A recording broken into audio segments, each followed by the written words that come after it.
ప్రతి question skip చేయకుండా చూడండి, ఎందుకంటే మధ్య మధ్యలో కోడ్స్ చెప్తూ ఉంటాను. ఫస్ట్ క్వశ్చన్, శ్రీకృష్ణదేవరాయలు ఈ విజయనగర రాజవంశానికి చెందినవాడు. Option 1 Saluva, option 2 Tuluva, option 3 Aravidu, option 4 సంగమ.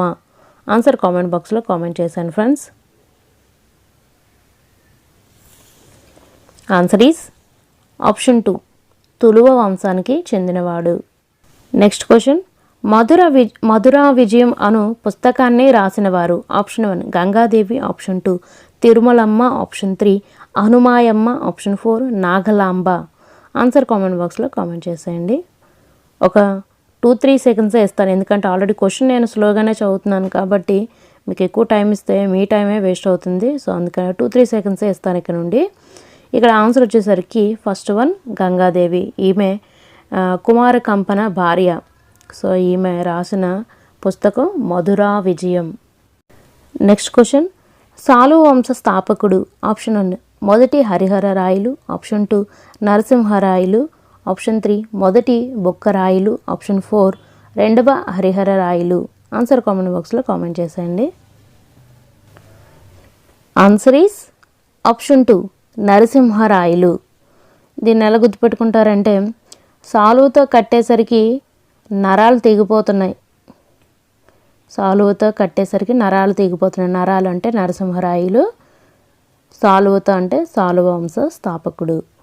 నెక్స్ట్ క్వశ్చన్, దేశ భాషలందు తెలుగు లెస్స అని పలికినవారు.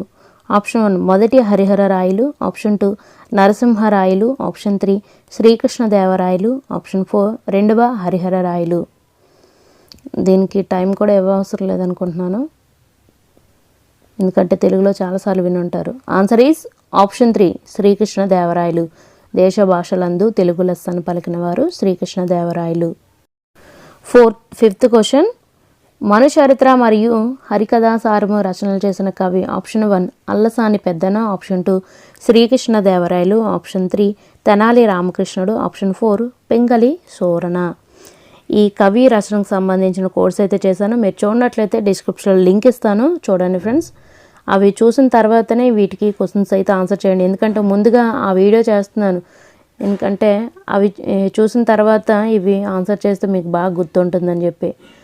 సో మీరు చూడనట్లయితే చూడండి, ఒకవేళ చూసిన వాళ్ళు చూడలేని వాళ్ళు మొత్తానికి దీనికి కోడ్ కూడా ఒకసారి చెప్తాను చూడండి. మను హరికథల కోసం అల్లాడిపోతున్నాడు పెద్దన్న. మను అంటే మను చరిత్ర, హరికథల కోసం అంటే హరికథాసారము, అల్లాడిపోతున్నాడు పెద్దన్న అంటే అల్లసాని పెద్దన. సో ఆప్షన్ 1 అనేది correct.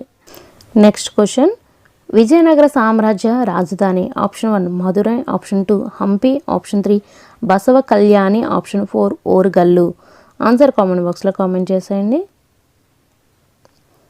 Answer is option 2 Hampi. 8th question, Vijayanagara రాజవంశ కాలంలో ఉన్న ప్రధాన బంగారు నాణెం. Option 1 dam, option 2 Varaha, option 3 Jital, option 4 tanka. Answer comment బాక్స్లో కామెంట్ చేసేయండి. Answer is option 2 Varaha. Vijay వరాహమును బంగారంలో చూసుకుంటాడు. వరాహం అంటే పంది కదా, ఇక్కడ వరాహంను అన్ని తీసేసుకున్నాను అంటే బాగా గుర్తుంటుందని. వరాహ యాక్చువల్గా వరాహను బంగారంలో చూసుకుంటాడు. విజయ్ అంటే విజయనగర రాజవంశ కాలంలో బంగారు నాణెం వరాహ. నెక్స్ట్ 9th క్వశ్చన్, నాగలాపురం అనే కొత్త నగరాన్ని నిర్మించిన కవి.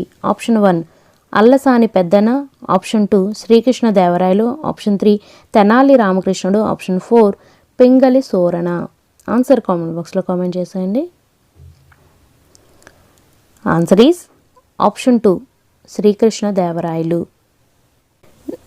10th క్వశ్చన్, ఇతనిని ఆంధ్ర కవితా పితామహుడని పిలిచేవారు. Option 1 Allasani Peddana, option 2 Srikrishnadevarayalu, option 3 Tenali Ramakrishnudu, option 4 Pingali Surana.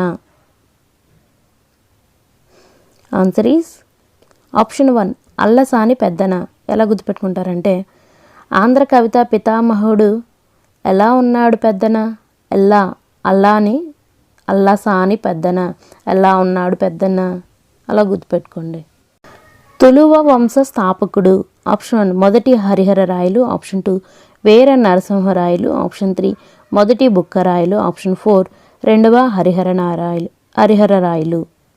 Answer comment బాక్స్లో కామెంట్ చేసేయండి.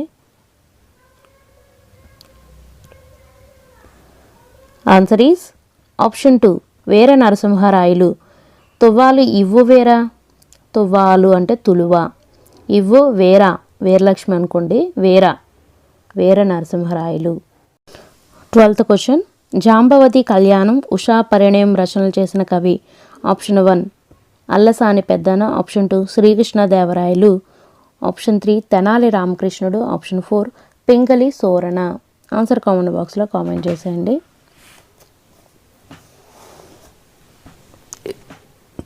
Answer is option 2 Srikrishnadevarayalu. ఇవి ఎలా గుర్తుపెట్టుకుని ఉంటే జాంబవతి కళ్యాణం, ఉషా పరిణయం అనేవి సంస్కృతంలో రాశారు శ్రీకృష్ణదేవరాయలు. వీటిని తెలుగులో ఆముక్తమాల్యద అనే పేరుతో అయితే రాశారు. ఈ మూడింటిని కలిపి ఒకసారి కోడ్ విందాం. శ్రీకృష్ణ ఉషాకు జాబ్ వచ్చిన తర్వాతే తన ఆమోదంతో కళ్యాణం చేసుకున్నాడు. శ్రీకృష్ణ. సో కృష్ణ అని తీసుకోవచ్చు, కానీ ఇక్కడ తెనాలి రామకృష్ణుడు అది కూడా ఉంది. సో మళ్ళీ మీరు కన్ఫ్యూజ్ అవుతారని చెప్పి కృష్ణ అని తీసుకున్నాను, శ్రీకృష్ణ అని తీసుకున్నాను. శ్రీకృష్ణ ఉషాకు జాబ్ వచ్చిన తర్వాత, ఉషా అంటే ఉషా పరిణయము, జాబ్ వచ్చిన తర్వాత అంటే జాంబవతి కళ్యాణము వచ్చిన తర్వాత తన ఆమోదంతో కళ్యాణం చేసుకున్నాడు. ఆమోదంతో అంటే ఆముక్తమాల్యద. కళ్యాణం చేసుకున్నాడు అంటే ఉషా పరిణయం అన్నా కూడా కళ్యాణమే, పెళ్ళే, లేదా జాంబవతి కళ్యాణం అన్న పెళ్ళే వస్తుంది. సో కళ్యాణం అంటే పెళ్ళనే వస్తుంది. శ్రీకృష్ణ ఉషాకు జాబ్ వచ్చిన తర్వాతే తన ఆమోదంతో కళ్యాణం చేసుకున్నాడు. ఆముక్తమాల్యదని కొంచెం మీరు మార్చుకోండి మన సెంటెన్స్కి అనుకూలంగా. ఆమోదంతో అంటే తన అంగీకారంతో అన్నట్టు, ఆమోదంతో కళ్యాణం చేసుకున్నాడు. 19th క్వశ్చన్, మొదటి భారతీయ surveyor general. Option 1 Allauddin Mujahid Shah, option 2 Ahmad Shah, option 3 Allauddin Bahman Shah, option 4 colonel Colin Mackenzie. Answer comment బాక్స్లో కామెంట్ చేసేయండి. Answer is option 4 colonel Colin Mackenzie. దీన్ని ఎలా గుర్తుపెట్టుకుంటామంటే మొదటి భారత సర్వేయర్ జనరల్ అవ్వటం నా కళ అని కొలిక్తో చెప్పాడు. కొలిక్తో అంటే కొలిన్, కళ అని అంటే కల్నల్, భారత సర్వేయర్ జనరల్. సో అలా గుర్తుపెట్టుకోండి. శ్రీకృష్ణదేవరాయలు తెలుగులో రాసిన గ్రంథం. ఆప్షన్ 1 జాంబవతి కళ్యాణం, ఆప్షన్ 2 ఆముక్తమాల్యద, ఆప్షన్ 3 ఉషా పరిణయం, ఆప్షన్ 4 పైవన్నీ. ఆల్రెడీ ముందే చెప్పుకున్నాం, కోడ్ విన్నట్లయితే మీరు ఆన్సర్ ఈజీగా చేసేయచ్చు. ఆప్షన్ 2 ఆముక్తమాల్యద. జాంబవతి కళ్యాణం, ఉషా పరిణయం సంస్కృతిలో రాశారు. మనం కోడ్ ఏం చెప్పుకున్నాం, శ్రీకృష్ణ ఉషాకు జాబ్ వచ్చిన తర్వాత తన ఆమోదంతో కళ్యాణం చేసుకున్నాడని కోడ్ చెప్పుకున్నాం. 16th క్వశ్చన్, నంది తెమ్మన రాసిన రచన. ఆప్షన్ 1 రాజశేఖర చరిత్ర, ఆప్షన్ 2 వసు చరిత్ర, option 3 Parijata Paharana, option 4 Raghava Pandaviyam. Answer comment బాక్స్లో కామెంట్ చేసేయండి. మీరు కోడ్స్ చూసినట్లయితే దీనికి ఈజీగా ఆన్సర్ చేసేయచ్చు.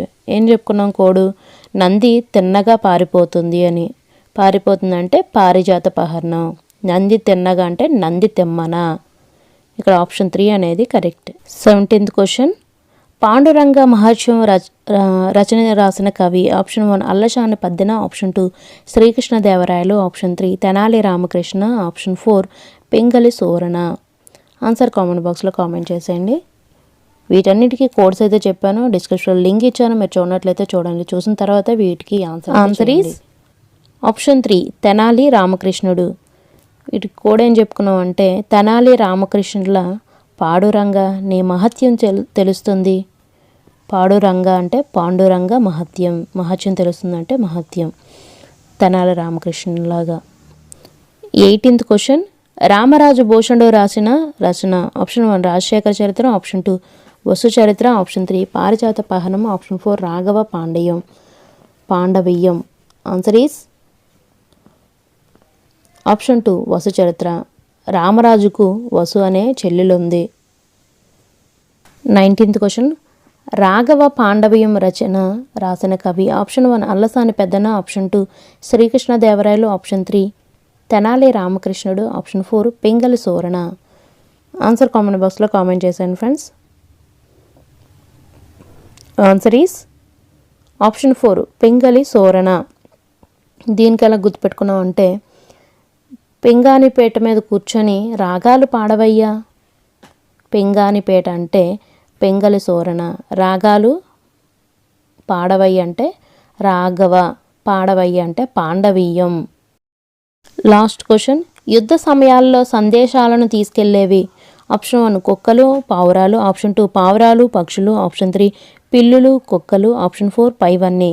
ఆన్సర్ కామెంట్ బాక్స్లో కామెంట్ చేశాను ఫ్రెండ్స్.